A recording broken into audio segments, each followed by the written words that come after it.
Ngayong araw ng Lunes. Kamusta po ang inyong araw? Kamusta po ang inyong naging weekend? Mga kapatid, samahan niyo po kami hanggang Biyernes muli dito po sa programang Sagot Kita. At ngayong Lunes nga po, every Monday, legal day po tayo. Usaping batas po tayo sa ating programa. Dalawang insidente po ang ating hihimayin today. Ang una po, ay yung nangyaring hostage taking noong Sabado, dyan po sa Taytay, Rizal. I'm not sure if you're updated, pero mamaya po ilalatag natin yung buong storya on that. Kung saan tatay mismo po ng biktima ang suspect. Ang isa naman po na ating hihimayin ay ito pong lumabas na balita na TNVS driver na gumawa raw ng kahalayan habang may pasahero. May storya din po tayo dyan na ilalatag para mapakita po natin yung both sides of the story. Anong mga batas nga ba ang pwedeng gamitin laban sa mga suspect at pwedeng magbigay ng proteksyon sa mga umano'y biktima? At kung may iba pa kayong legal concern, sasagutin po yan ng ating guest lawyer. Tutok po kayo dahil sagot ko kayo sa usaping batas. Siyempre, hindi po mawawala ang ating question of the day, mga kapatid. Ano ang inyong problemang legal? Hindi kaya dagsain tayo ng napakaraming tanong. Problemang legal, di ba? Napakarami po. Araw-araw ay nakaka-encounter po siguro tayo. And kaya po, bahagi po ng ating programa ay para ma-inform. Hindi pwedeng ang excuse po natin ay hindi natin alam ang batas. Hindi po lulusot yan. Nagkaroon ng kaso, ay ganun ba? May ganun bang batas? Hindi po pwede. Hindi po excuse yung ignorance natin sa ating batas. Ano? Kung may gusto po kayong i-share or may gusto po kayong itanong, ito na po ang pagkakataon na maabuso. Willing naman siya to be abused. Pagdating sa serbisyo publiko, sa inyong mga katanungan, kaya mag-post po kayo sa ating live stream or tumawag po kayo sa ating tanungan hotlines 8689-3289 or 8689-3290. Again, that's 8689-3289 or 8689-3290 at diretso po namin kayong i-connect sa ating guest lawyer. Live po dito sa studio, bumawi siya.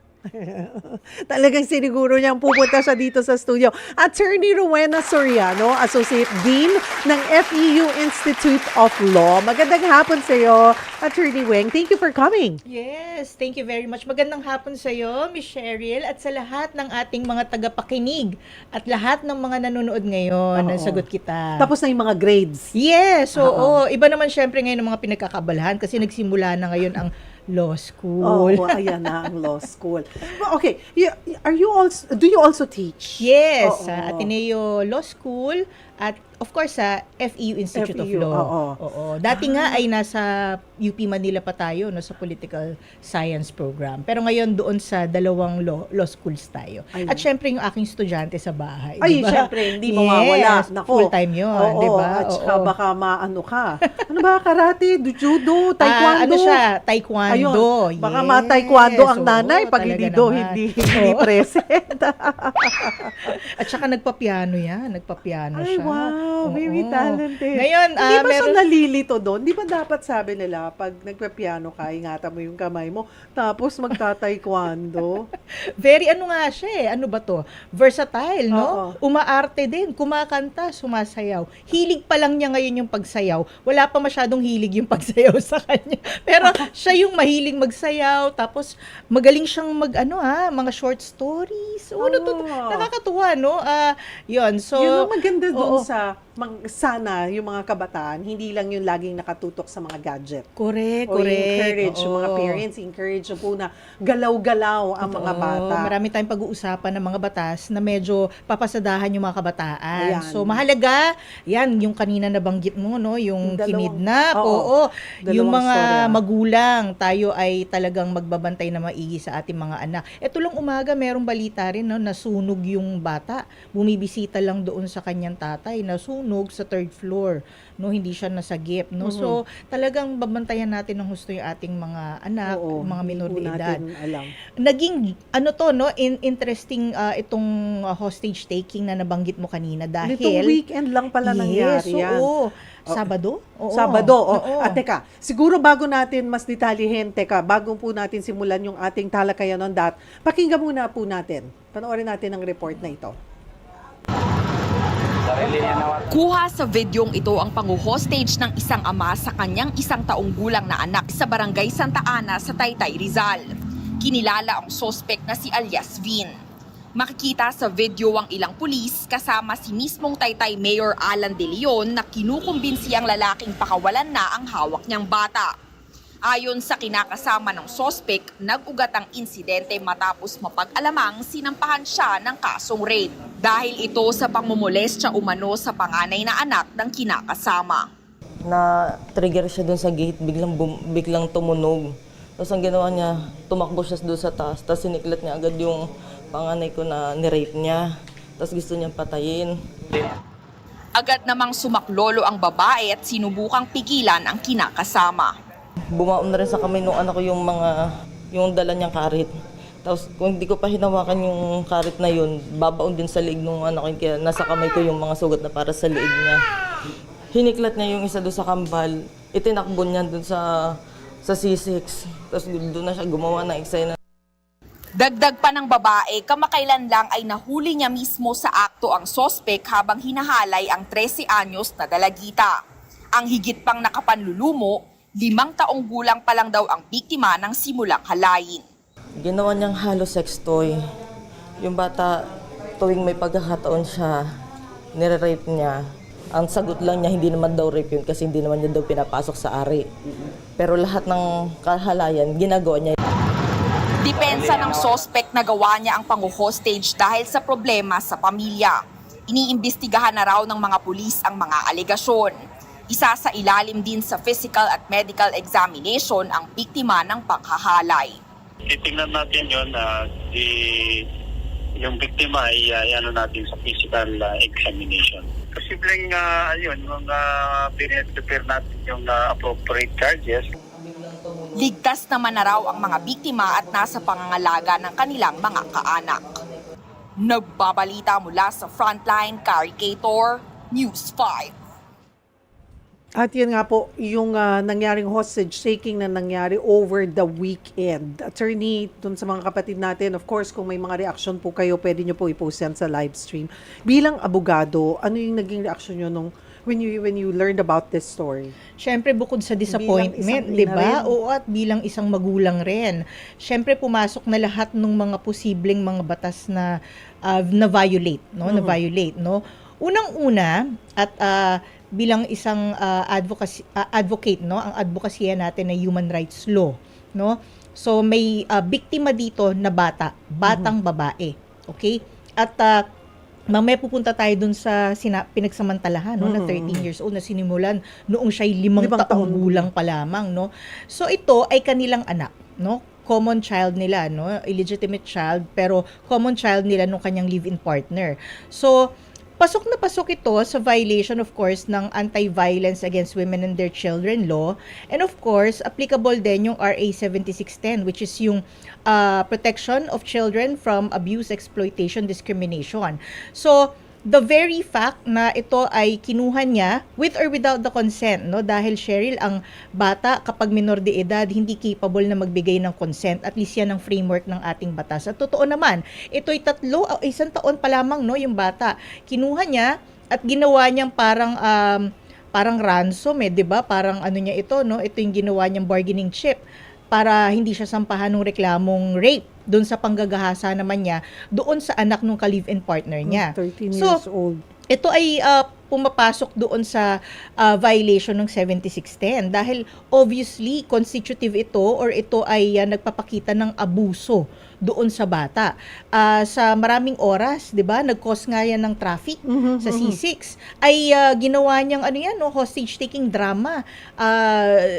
tinututukan niya ng matalim na bagay doon sa liig ng bata at obviously na-expose sa matinding danger Oo. yung bata, no, yung minor de edad. So, yan ay para doon sa kanyang kidnapping, no, pang-hostage at So, pag hostage taking, ano ang pwedeng isang pangkaso doon typically, sa oo, suspect? kapag ikaw ay ng hostage, 'di ba? May dalawang pagkakataon, no, or may dalawang posibilidad, no, maaring ng hostage ka ng tao na kinidnap mo muna at doon mo hinostage, 'di ba? Ito ay deprivation of liberty. At meron namang pagkakataon, no, yung pangalawang variation na nandoon na dahil sa ayaw mong mahuli, kinuha mo, 'di ba? At ginawa mong hostage, no? Doon sa mga kinidnap, so kidnapping with serious illegal detention, no? Tapos ginamit mo siya pang hostage taking para bargain mo kung ano yung gusto mo. At kung ano man yung na-sustain na injury, halimbawa ay may hawak kang patalim, siya ay nagkaroon ng galos, no? Of course, may physical injuries, no? Depende kung anong gravity. Maaring serious, like physical injuries or less serious physical injuries, no? Pero mas naging interesting ito dun sa nabanggit ko kanina, itong kaso ng hostage taking na ito nung Sabado dahil ang involved ay isang minor. Bata. So, tandaan po natin, lahat ng mga krimen na ang involved o ang biktima ay minor de edad o kabataan, lagi pong mas mataas yung penalty o yung kaparusahan na kakaharapin nung ating akusado o nung pag siya ay dumaan na sa ating proseso ay makonvict, no? So ating siya ay sisentensyahan na mas mataas na imprisonment, no? So kung titingnan natin yung circumstances, no, may isa pa siyang kakaharapin, no.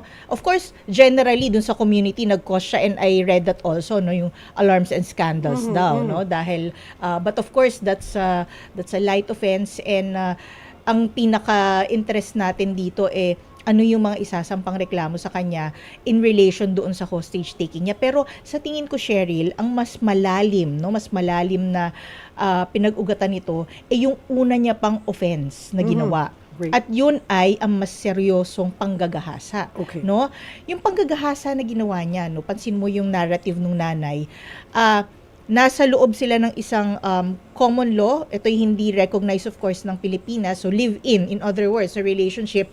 But at the same time, kung titingnan nyo po yung Republic Act 9262, nakapaloob dyan, lahat ng partner mo, no, na maaring ikaw ay may sexual or dating relationship. So, ito ba ay qualified doon sa ganong relationship? Yes. No? Puntahan muna natin, isa-isahin natin yung personality involved. Even yung ka-live-in, meron siyang cause of action, no? That's a cause of, obviously, no, yung pamamaraan niya na ginawa, yung panghahalay ng anak, at ito naman yung pagkidnap at pag-hostage ng kanilang common child, obviously caused the woman emotional distress, anxiety, no, lahat. So it's really traumatic, no, to say the least. So dun sa part nung ka-live-in, meron, no. May ikakaso. Yes, oo, psychological distress yan, no, psychological abuse. Ngayon pumunta tayo, women and their children, no. So and their children, ito nga, yung batang hinostage, no. Not to mention, maa-aggravate pa yan noong 7610 yung anti-child abuse law. Okay. So doon naman sa anak lamang nung babae, hindi na common child yun, no. Tandaan natin, no, meron tayong revised penal code na nagpaparusa sa panggagahasa in general. Okay. So, generally speaking, ano nga ba yung rape, no? Pag sinabi mo kasing sexual intercourse, even in the context of marriage, ito Cheryl, should be consensual. Yes. Okay. So, not because kayo ay kasal, sapilitan, pwede, no? Wala kayong pag-aari sa katawan ng kababaihan, no? Yes. So, it's supposed to be the highest form or expression of love for each other. Ngayon, pag walang consent, rape po yan. Okay? Umalma man o hindi, ang tanong, may consent ba? Okay, pag wala, yan po ay rape. Ngayon, puntahan natin sa edad, no? Pag ang edad po ng ni-rape, at tayo ay nasa gender ng kababaihan, no? So, kung ang babae, hindi siya capable na magbigay ng consent kahit siya ay 18 years old and above na, yan pa rin po ay rape. Okay? All the more, kapag siya ay below 18 years old. Sa kaso na ito, hindi lamang po siya below 18 years old or 12 to below 18, kundi below 12 years old at the time na nagsimula yung rape. 5 years old. 5 years old. Umabot na nung lumagpas siya ng above 12, yung naging 13 years old, kung saan nahuli siya sa akto, in flagrante delicto ang tawag doon, no? Caught red-handed. So, pag-usapan natin, no? Ang sabi ng Supreme Court, no? Ito ay, kasi alam mo, ang dami-daming aggravating, qualifying, kasi nga, because of the amendments of the law. Actually, before, ang rape, it's a crime against chastity or krimen laban sa puri ng tao. Ngayon, o ng kababaihan. Ngayon, syempre, nag-amend ang ating legislature ng batas to keep up with the times. Ito ay tinatawag na ngayon na crime against person. Okay. Ano naman ngayon, no? Kung ito'y crime against person bukod sa legalities, hindi lamang po yung offended party or yung victim ang maaaring magsampa ng reklamo ngayon. So that makes it a public crime. Kasi napagtanto ng ating mga lawmakers, no, most probably because of the many documented cases na hindi all the time may kapasidad yung biktima na mag-lodge ng complaint, magsampa ng kaso. Syempre, yung trauma, no, unless you're in the shoes of the person, hindi mo talaga maunawaan, especially because unique yung experience nung isa, depende nung isa kumpara sa iba, dahil depende sa circumstances, mas lalong traumatic kung tulad yan, may moral ascendancy dahil stepfather mo, yung iba naman incestuous pa, no? Merong relationship by blood. So, ngayon, pwedeng magsampa ng reklamo sa ating mga piskal, ang ating mga magulang, no? Ang ating mga kamag-anak, ang barangay officials, no? Even ang kapitbahay na nakakasaksi, nakakaalam, may personal knowledge ang tawag natin doon, at least 2, no? Abogado, police. In other words, isa na itong public crime na lahat ay may interes. Kaya hindi na po excuse, at ito ay nagsisilbing panawagan na rin po, no? Dahil the same goes for violence against women and their children, yung pangbubugbog, no, hindi na po excuse na kapitbahay nyo nakikita nyo minumolest siya, kapitbahay nyo nakikita binubugbog, usapan nilang pamilya yan, 'di ba? Issue nilang pangbahay, marital domestic issue, ay hindi na po yun ganon. Pwede na. Kung minsan talagang ayaw nung nakakaalam, ang barangay, pwede nyo pong i-report sa barangay. correct. At Tama. sila po ang mag-intervene, sila ay pwedeng mga alam. Merong sinabi o yung justification noong daw lalaki na hindi naman daw pinapasok yung ari, excuse po, kasi yun yung sinabi. Okay, ano ba ang sinasabi ng batas on this? Kasi baka may mga ganyang excuses, no? Simple, ano ba yung pwedeng sabihin mong pangmomolestya sa bata, attorney? Kasi baka minsan, may mga kamag-anak or kakilala, hindi nga, pero hinahawakan, di ba? Ang may pinagagawa sa bata or may ginagawa sa bata, kahit na sabihin mong hinihimas lang, pero hindi talagang nagdidikit. Paano? Okay. Alam mo, ang basihan natin, Cheryl, hindi lamang po ang batas, kundi pati ang ating mga, tinatawag natin to sa law school, no, jurisprudence, pero para sa ating mga makikinig at manonood na hindi law school students or law students, ito po ay yung mga interpretasyon ng ating Korte Suprema. Okay, ng ating Supreme Court. Kaya napakahalaga po na yung ating mga batas binibigyan linaw sa pamamagitan ng mga kaso na pinagdesisyonan ng ating Korte Suprema, ng ating mga justices. So sa mga recent na mga jurisprudence, halimbawa, yung example na sinabi ko sa iyo, ito ay January 2024 na kaso. Ito ay yung pangkagahasa. Ito talaga, ganun din, no? Marami kasing palusot, no? Kapag bata, syempre, no? Ito ay nahatulan ng qualified rape of a minor. Bakit? Dahil, syempre, sa physical, no?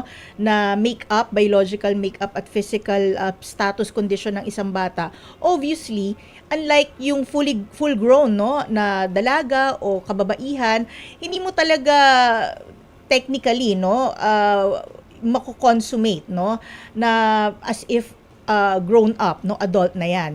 Pero ang ating Supreme Court, no, in terms of sexual intercourse, lalo sa konteksto po ng panggagahasa o rape, meron siyang definition na what constitutes rape. At hindi kailangan na may okay, again, no, excuse me again, no, dahil syempre, pero sa batas, walang, walang mali siya, no, pero walang full penetration, hindi kailangan po yun, no. Ang interpretasyon po ng ating Supreme Court dyan, may certain degree lang na upon touching of the private parts, yun already constitutes rape, no. At syempre, it is very, ito yung nature na very private, no, intimate yung usually yung setting na it's the word of the victim against the suspect's word. So ang pinapalingan, no, ng ating mga husgado, especially sa trial court level at bago pa man umabot ng korte sa Office of the City Prosecutor, kung ano yung narrative ng bata, no, dahil ang bata po under the rule on the examination of child witness ay considered, no, na capable of giving testimony. And especially in cases like this, may special po tayong mga rules na nag-govern para po maprotektahan din. Syempre yung psychological trauma to be avoided, to be prevented, meron pong special setup yung ating mga korte para hindi niya kakaharapin, no, face to face yung accused, for example, hindi siya matotraumatize ng mga lengguwahe. So child sensitive, gender sensitive yung gagamitin, at pati yung physical setup, may mga laruan, ganyan, para hindi talaga traumatic, because ang bata wala namang sasabihin yan, no, exceptional na yung under medical condition examination also kung may sasabihin siya na hindi talaga, no, illusion, no, imagine, pero more or less, no, ang pinagbabasihan natin talaga is the narrative of the victim, and especially in the case of children, very spontaneous kasi yung kanila, no, narrative. And meron tayong doktrina, no, sa ating criminal law, yung tinatawag nating res gestae, no, yung immediately after the crime. So kung yan ay spontaneous utterance right after, tulad yung kanina nabanggit na nahuli in the act. So kung anong sinabi ng bata right after, no, lahat nung kanyang narration doon, no, yan ay mabigat na bibigyang weight ng ating korte Pagdating sa kaso. Yes. It's nakakagigil eh. Nakakagigil, oo, kasi biruin mo, 5 years old, 8 years na nangyayari to doon sa bata. Ngayon, pumapasok tuloy yung kaninang sinabi mo, Attorney Weng, na doon po sa mga magulang, magsilbi po itong aral na anything can happen to your child pag hindi po talaga natin nababantayan. And dito din papasok yung communication. Kasi siguro kung naging maayos yung relasyon, ang hirap it's not fair na bigyan natin, na husgahan yung nanay eh. Pero siguro malaking bagay yung kung kayo ay regular at may magandang relasyon ng inyong mga anak, it would be easier for them na magsumbong at magsalita kahit na may pananakot na, posibleng may pananakot na nangyayari. Kasi how can you not say anything for the past 8 years also? Kaya lang di mo rin yung bata na yung trauma na napipipi na lang or nato-traumatize na hindi niya na alam. Yung 8 years niyang dinadala yun sa dibdib niya na hindi niya nga naiintindihan ng mga simula kung tama, may mali ba sa ginagawa niya sa akin? Kasi pwedeng nalason na nung stepfather na okay lang to, walang masama dito. Anong alam ng bata kung ano yung mali at hindi? Yes, oo. At one thing's for sure, kailangan ng matinding rehabilitation, Yes, oo. ng counseling, para psychosocial assistance, at para ma-assist yung bata, no, na mahirap talaga, pero to the best of our ability, kung ano yung mga institutional assistance, no, at of course yung moral support ng family na maibibigay para siya ay makabalik sa mainstream, na hindi natin masasabing mababaon niya sa limot or makakalimutan because parte na yun ng buhay niya, no? So we can only learn fundamental, no, vital lessons from this without any judgment doon sa naging sitwasyon nila, no? Bakit naging posible, ganyan, no? What we can do are is to give advice, no, for parents who are watching, no. Alam natin, no, na maraming ganito ang setup, no, sa Pilipinas and actually everywhere, no. Live in ganyan, may anak sa una, tapos babae o lalaki man yan, tapos may makakasama na naman, magkakaanak sila. Siguro tama nga yung sinabi mo, no, yung open communication at meron kayong may mga bilin kayo, no, na ito ang private part, dapat hindi hinahawakan ng iba, hindi nakikita ng iba. Kung ano man ang sabihin ng iba, basta walang secret sa atin dalawa. Kahit sabihin ng ibang tao na secret at kahit sabihin niya na may gagawin siya masama kay mommy, kay daddy, kay nanay, kay tatay, sasabihin mo pa rin sa amin, no. Ganyan, no. So talagang malaking bagay yung open communication, pero at the same time, magiging worry din po tayo, no, dun sa mga kasama at laging pinag-iiwanan ng mga bata. Kung maaari nga lang, no, na hindi iwan, pero hindi nga natin masabi paano nga ba yung setup. Minsan 3 lang sila, 4 lang sila, maaaring nagtatrabaho yung nanay, iniiwan talaga. So meron ding pagkakataon na may element na siguro may drug use or Ang may daming psychological Kaya disorder kailangan- or personality disorder yung suspect. Yung sabi mo nga, attorney, dapat napapag-usapan yan ng mag-anak. Ngayon, nagsasanga-sanga tuloy yung pumapasok sa isip ko na lalo na itong controversial na CSE natin, na yung sex education, dapat magulang ang nagtuturo. Na I learned from Senator Win Gatchalian na may batas dyan na dapat empower, tinuturuan ng mga barangay ng LGU ang mga magulang kung paano nila kakausapin ang kanilang mga anak pagdating sa sex education as well. Kasi sabi ko nga dapat sa magulang nagsisimula, pero marami ring parents that they don't know, they don't understand. Yes. They could be victims as well. Ang dami pong pag-uusapan, Totoo, mga kapatid. oo. Break muna tayo ng konti. Ang bigat, po. Pero sa ating pagbabalik, pag-usapan naman po natin, ito ring isang malaking storya po, na sinasabi ay may gumawa umano ng kahalayan yung TNVS driver. Pero umaalma rin yung TNVS driver na nasira na yung kanyang pangalan at pati yung pagpo-post. Kung ano rin tayo, bakit din tayo dapat maging responsable kasi pwedeng bumalik yan sa atin. Yung mga pagbasta-basta tayong nagpo-post ng kung ano-ano ng walang proof. Actually, kahit nga daw may pruweba, may katunayan, ay may katibayan po, hindi ka rin basta-basta dapat nagpo-post. Kahit na nasa tama ka kasi pwedeng bumalik yan sa'yo.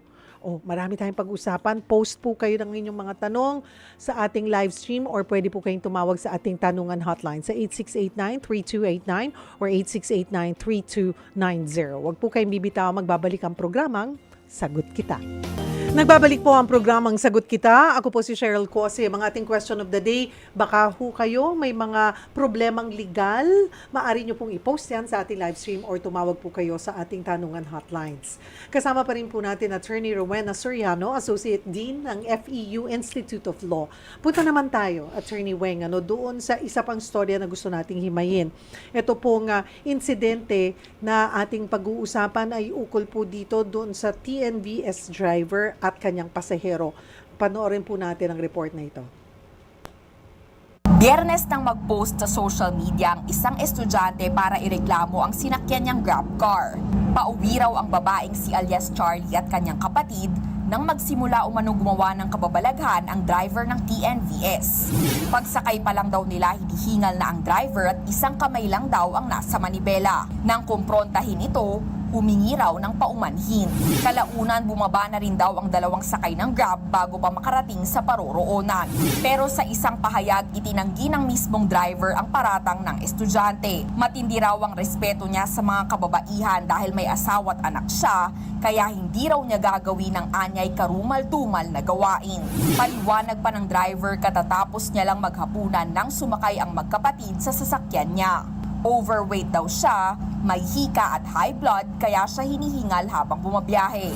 Pinabulaanan din ng driver ang umano'y paghingi niya ng paumanhin nang kumprontahin siya ng pasahero. Mapapatunayan daw yan ng audio protect recording ng Grab. Naiintindihan niya rin daw kung iba ang dating ng kanyang hingal pero wala raw siyang ginawang kahalayan sa biyahe. Dagdag pa ng lalaki, handa siyang harapin ang pasahero at kanyang magulang kung kinakailangan. Pansamantalang sinuspinde ng Grab ang naturang driver habang iniimbestigahan ang insidente. Ito raw ay para masigurong magiging maayos at patas ang investigasyon. Nakikipag-ugnayan na rin daw sila sa lahat ng panig, maging sa mga otoridad. Sinusubukan naman ng News 5 na kunin ang komento ng estudyante hinggil sa mga pahayag ng tsuper. Nagbabalita mula sa Frontline, Caricator, News 5. So ayan po. So paano yon, Attorney Weng? Anong batas ang nagpoprotekta sa mga commuter laban sa kahalayan? Ay, himayin po natin both sides dahil sumagot naman po yung TNVS driver and para maging patas po Yes. tayo. Oo. So tama nga yung ganung approach nung himayin natin. Sino ba yung mga personalities involved? Pero unahin na natin yung pasahero. Okay, halimbawa po kayo ay commuter, marami po mga commuters na nakikinig ngayon. Kung halimbawa po na totoong ganun ang nangyari, no, na merong masturbation na naganap, no, in the middle of the trip sa isang halimbawa yung case na yung sa Grab, 'di ba? Or any yung public riding hailing app, no, nyo binook. So or sa mga angkas, mga ganyan, ano. Ito po ay clear violation ng ating Safe Spaces Act. Okay. Ang esensya po ng Safe Spaces Act, as the name implies, dapat po ay safe tayo, no, even in Sa public ginagalawan spaces. nating Yes, lugar. oo. At ito po ay isa dun sa mga under the category nung tinatawag nating gender-based public and public space offenses, no, yung masturbation, grouping of private parts, no, nakalista po yan, no.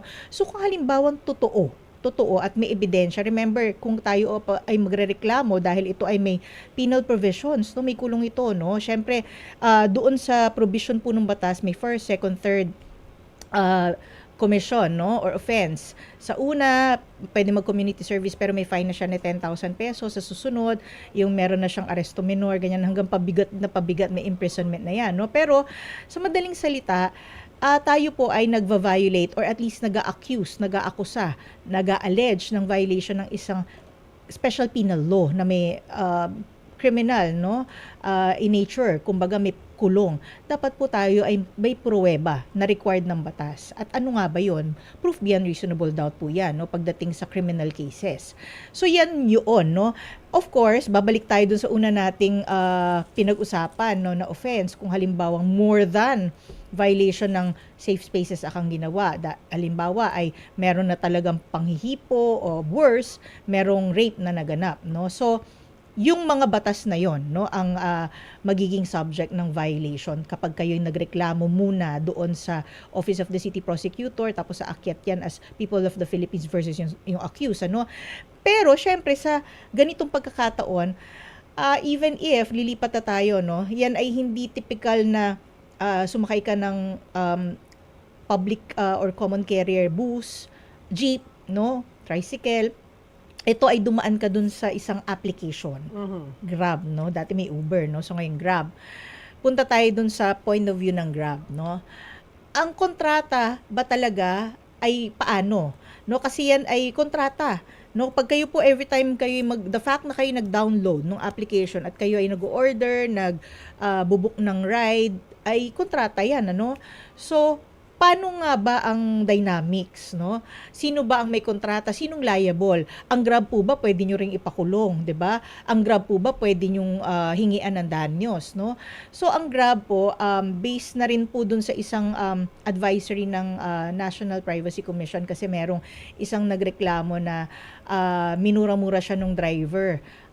Na binook niya through Grab, no? At doon nagkaroon ng pagkakataon yung NTC na sabihin na i-point out yung argument ng Grab na isa siyang public riding hailing app, okay? At hindi siya employer ng mga owner ng mga coaching ito. At therefore, it cannot be subsidiarily liable because under the law, meron tayong tinatawag na subsidiary liability or pangalawang liable kapag may krimen na ginawa in case of employer-employee relationship. Pero in this case, sinasabi nga na wala silang employer-employee relationship at ang kanyang minimaintain ay yung kanyang application para ikaw ay makapag-book. In other words, tagalink lamang siya ng pasahero, mamatch niya doon sa rider. So kung meron mang action na ginawa yung rider, the most that it can do, at least under yung TNVS at yung kanyang kontrata din doon sa rider, ay ito ay isuspinde. At sa tingin ko dun sa kasong ito, Habang iniimbestigahan. Habang iniimbestigahan. So, okay. Kasi ang ganito, ang nangyari nito ay, ako automatic dapat yon ni-report nyo sa Grab. Kasi meron ka, pwede ka mag-report, diba? Right. Para ma-call yung attention. Pero ginamit din ng pasahero yung social media. Ano ang legal implication nito kung sa social media naglabas ng hinaing ang biktima? Ang ano dito ay dinitalye niya, may plate number. Yes. May pangalan din ba? May Meron, pangalan? Meron. At sinabi niya yung buong detalye.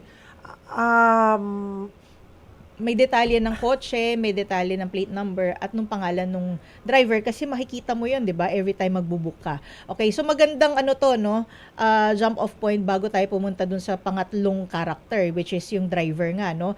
So tama ka, Cheryl, yung unang step mo talaga kasi nga kanina Yung report to Grab. kontrata mo Oo. is with Grab, 'di ba?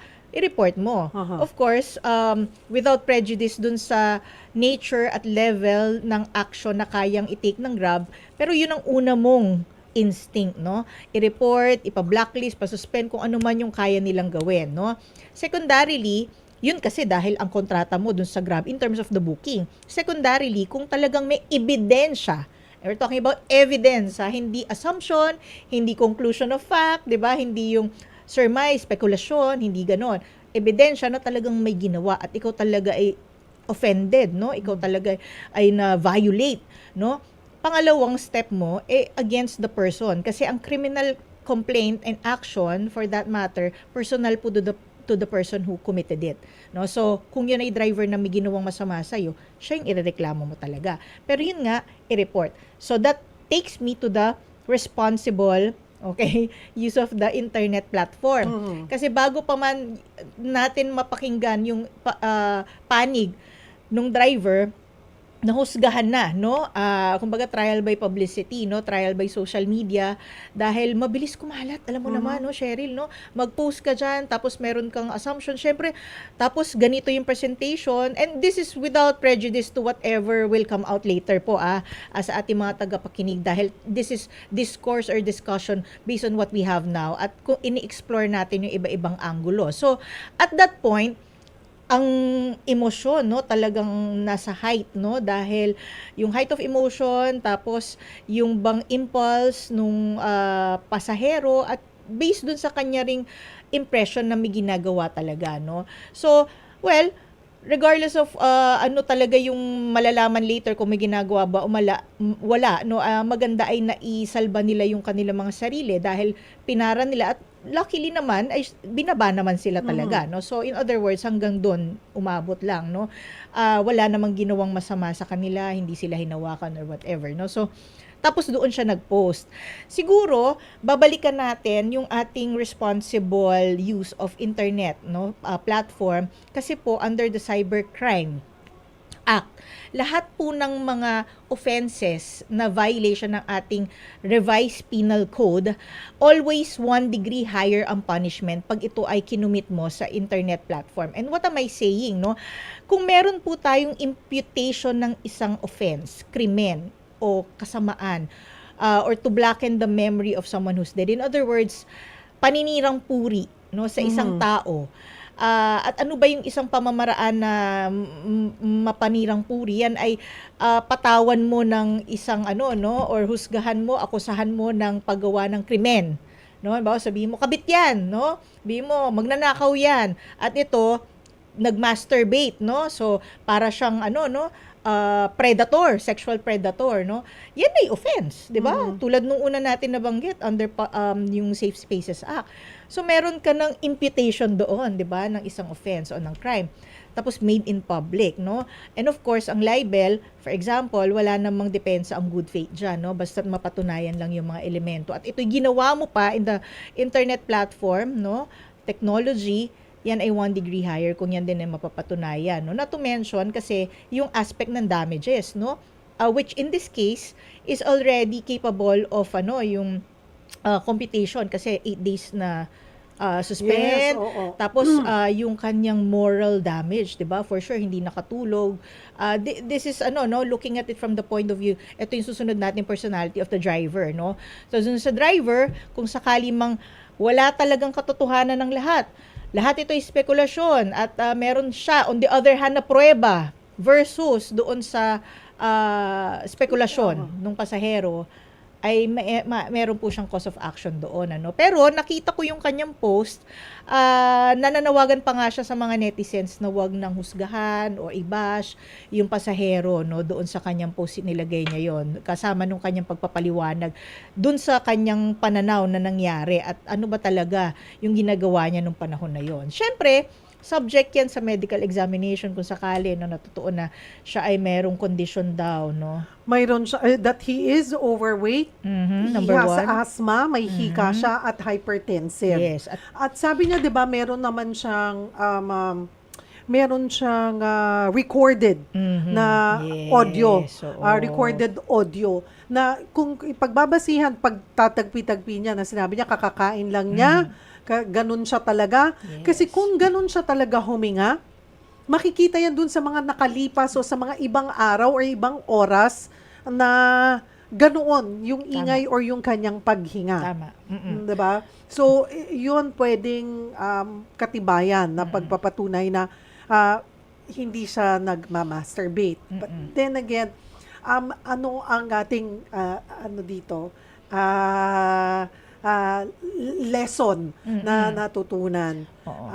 Kung man totoo yung sa masturbation, kailangan matibay ang ebidensya. Yes. Kaya lang parang ang hirap. Ano yun, sisilip? Pero ang Gaganunin unang-una, siguro bago pa man natin isipin, ito ay practical advice. Bago natin isipin ang pagrereklamo pang demanda, safety. Number 1, safety muna. Ayun, nakagayang ginawa nila, bumaba sila. Tama naman yun, So, una, actually, binigyan niya pa naman ng benefit of the doubt. Nagtanong pa siya, 'di ba? Kuya, ano ba 'yan, 'di ba? At nagpaliwanag naman. Hindi siya satisfied dun sa paliwanag, may duda pa rin siya, nangamba pa rin sila sa safety. Tama yung step na pakihinto po, kami ay bababa. So, in case of doubt, okay, sa ating mga tagapakinig, tagapanood, in case of doubt, pinag-uusapan po natin dito ang safety.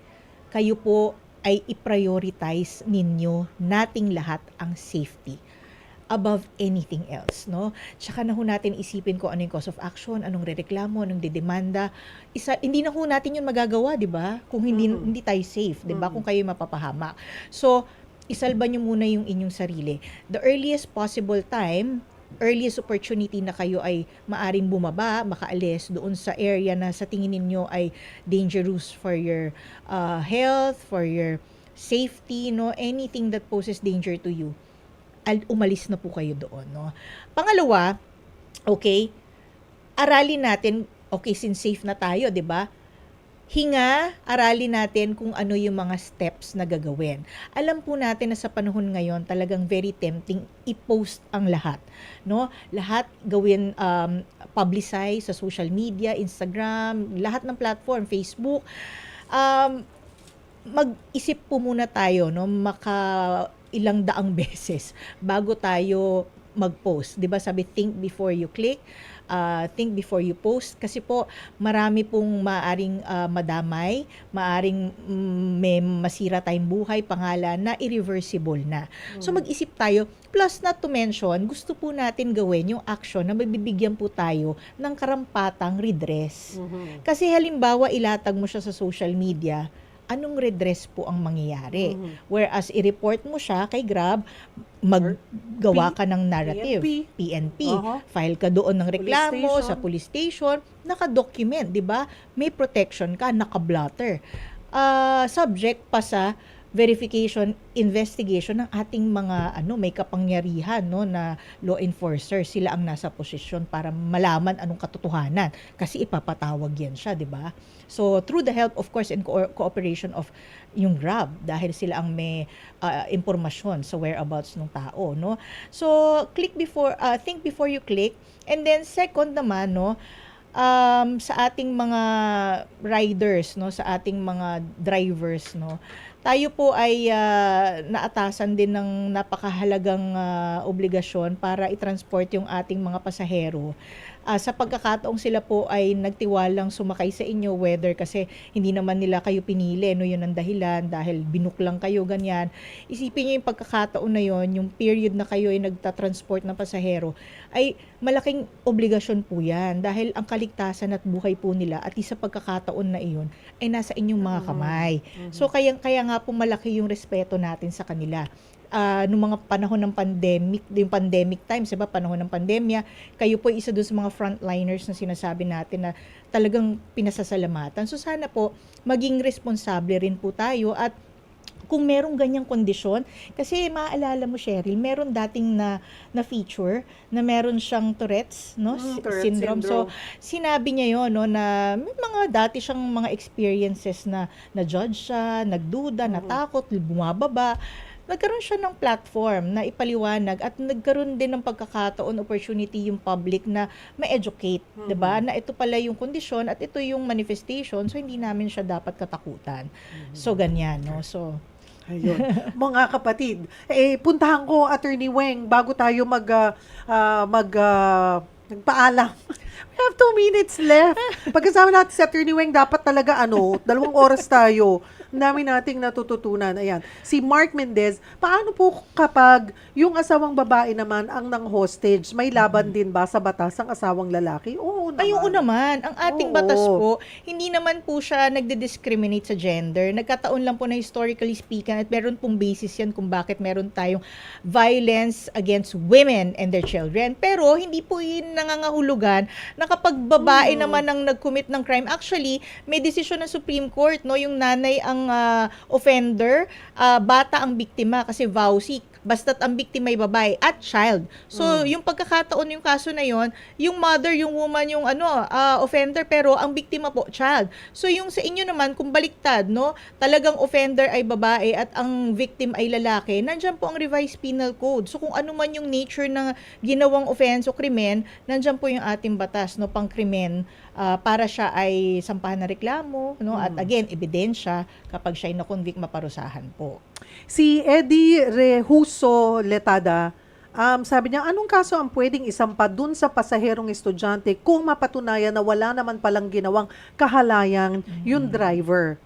Ayun, napaliwanag natin kanina yan, yung cyber crime, which is cyber libel, Paano daw kung minor yung estudyante? Ayan, kung minor naman yung estudyante, syempre, siya ay under the juvenile protection law, siya ay merong mga pagkakataon na ma-rehabilitate, ma-reintegrate sa society sa pamamagitan ng ating diversion program, at in other words, without going into very much details, kapag siya ay nareklamo, nakasuhan at found guilty, may mga iba-ibang programa yung ating batas para siya ay hindi maisama doon sa talagang mga nasa edad na nag-serve ng kanilang sentence. At ang reason po dito, para mabigyan ng pagkakataon yung ating mga kabataan na fully rehabilitate at maging productive citizens ng ating bansa. Yan. Si Janjan Marquez, panghuli ito, attorney, legal ba yung pag-suspend ng Grab sa driver na yon? Paano kung hindi totoo? Pwede bang manghingi siya ng danyos? Itong ating Grab naman, siya ay nakadepende lang, o sumusunod lamang doon sa terms niya between yung terms of agreement niya with the passenger, kung ano yung kanyang undertakings dun sa passenger under the application, at yung kanyang terms then with the riders or yung mga drivers, and at the same time, remember may prangkisa, may TNVS sila. Yung kanila namang undertaking at commitment naman sa ating gobyerno, no, as regulator, which is LTO, 'di ba? LTFRB. So, tatlo po 'yan na binabalanse nila. So, ito ay protocols nila under yung kanilang yung rules, no, ng Grab. So, sinusunod lamang po nila 'yan. Ayun. Naku, alas 5 na, pabati. Ayun, ang Yung mga bilis. kapatid natin, Raylan Centilles, nakikinig siya mula sa Cebu. Hi, maayong buntag. Ayan si Aleni Hungko, hello sa iyo. Si Errol Grimares, magandang hapon ng Durepes Termite and Pest Control Corporation ng Yes. Tunasan, Muntinlupa City. Si Ramel Maluto, hello, mula sa Guimaras. At si Marjon Dominic Mamot ng Watching from Paranaque. Hello po, maraming salamat po sa inyong pagtutok sa amin. Attorney Weng, wala na tayong oras. Baka may bati-bati. Si Mami. Hi, Mami. Hi, Tita. Emma Soriano, of course, si John Gabriel, si Gab, at lahat ng mga Soriano again sa Pangasinan. San Carlos ba? Malasiki. Malasiki. Lukob. Yan. Malasiki. Magka-distrito Pangasinan. tayo. Kami Kalasyaw. Oh, di ba? Ang Oo, lapit third lang, no? district. Pare-pareho Puto, tayo, Kalasyaw, alam ko eh. masarap, Oo, oo. magkakadikit po kami. Yes. Mga Malasiki. Lazarito also sa mga Surigao naman yan. Ayan, Surigao del Surigao. Sur. And of course, FEU Institute of Law, Dinwell. Hello. Hi, Dean Mel. Thank you. Oo, ayan. Last time nandito naman si Dean Mel. Marami pong salamat. Thank you, Attorney. Thank you po. And we'll see you again, of Yes course. po, Ayan. salamat. Attorney Rowena Soriano, Associate Dean ng FEU Institute of Law. Diyan po nagtatapos ang isang oras na tanungan at sagutan. Ako po ang inyong kapatid Cheryl Cosim. Sagot kita.